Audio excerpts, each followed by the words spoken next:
Sobre teologia sistemática, né? O que a gente quer dizer quando a gente fala isso?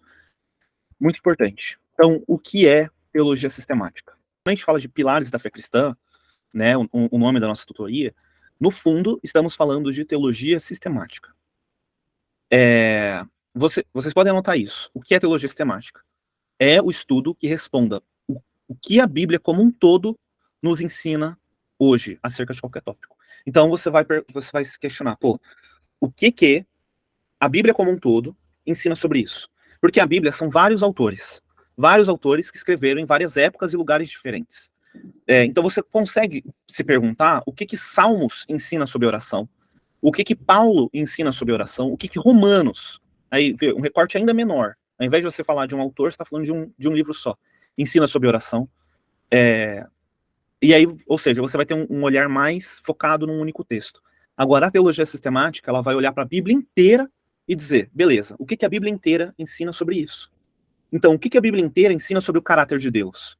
E aí você não vai ficar apegado a um só lado das Escrituras, porque as Escrituras como um todo vão nos revelar alguma coisa. Às vezes, isso aqui é real. Quem não é crente vai querer dar uma bisbilhotada na Bíblia e tal, e abre num desses nomes no meio da Bíblia, vai ficar horrorizado. Que é os profetas, né? Não vai entender o caráter de Deus completamente lá. Porque não tem o que vem antes e nem tem o que vem depois com Cristo. Então a teologia sistemática vai tentar desenvolver o caráter de Deus tendo a Bíblia como um todo. E são coisas que nós vamos chegar lá. Antes de falar do caráter de Deus, a gente vai falar sobre as características das Escrituras. Mas vamos nessa. Então, veja só o que o Gruden fala, né?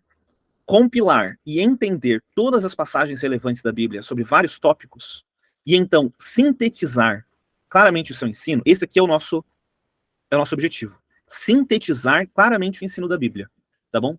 Porque às vezes o ensino bíblico ele fica confuso, a gente perde ele por conta do contexto, por conta da linguagem. A teologia sistemática vai falar assim, ó, a gente vai sintetizar esse ensino, ou seja, deixar ele claro, de tal modo que saibamos em que crer acerca de cada tema. Porque às vezes não é tão fácil assim. O que a Bíblia fala sobre inferno? A gente vai levantar todos os textos que falam sobre inferno, vamos estudar eles e vamos ter uma conclusão. O inferno, então, na teologia cristã é isso. É isso.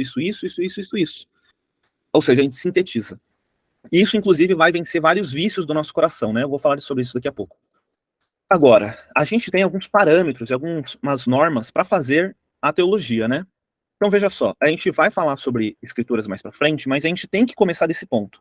Só as escrituras têm autoridade final para definir aquilo que devemos crer. Não é o Papa, ok? É isso. Então, só as escrituras têm autoridade final para definir. Não é o líder da igreja, não é o dono da igreja, não é líder de não sei quem, é a Bíblia. E por isso, é claro, não é para você se rebelar, e aqui eu não estou falando para vocês necessariamente, mas para qualquer pessoa que estivesse me ouvindo, não é para se rebelar contra nenhuma autoridade da igreja, mas o seu coração deve estar cativo à verdade das escrituras, ok? Essa é a questão. E por isso, devemos gastar algum tempo focalizando o processo de análise do ensino da Bíblia em si.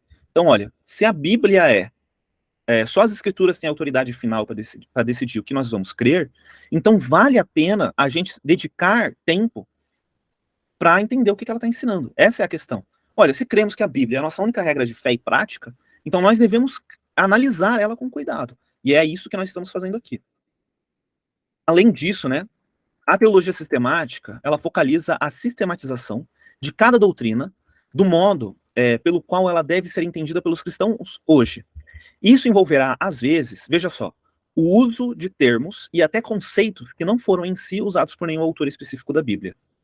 Ok? Então, quando nós vamos estudar certos conceitos da Bíblia, certos conceitos doutrinários, a gente vai encontrar termos que não aparecem na Bíblia.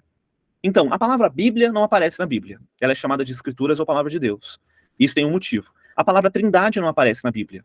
Só que o termo Trindade é o melhor termo para definir essa doutrina.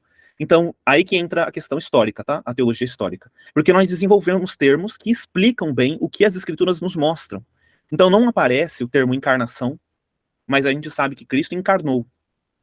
Não aparece o termo divindade de Cristo, mas Cristo é tratado como Deus. Então, desenvolvemos esses termos para explicar coisas que aparecem nas Escrituras. E esses conceitos são muito úteis para nós, ok? Para a gente não retroceder, né? Se a gente abandona todos esses conceitos, que é a tendência hoje das igrejas, a gente vai ter que construir todos eles de novo, e a gente vai esbarrar em um monte de heresia que nós já esbarramos em 2000 anos de história.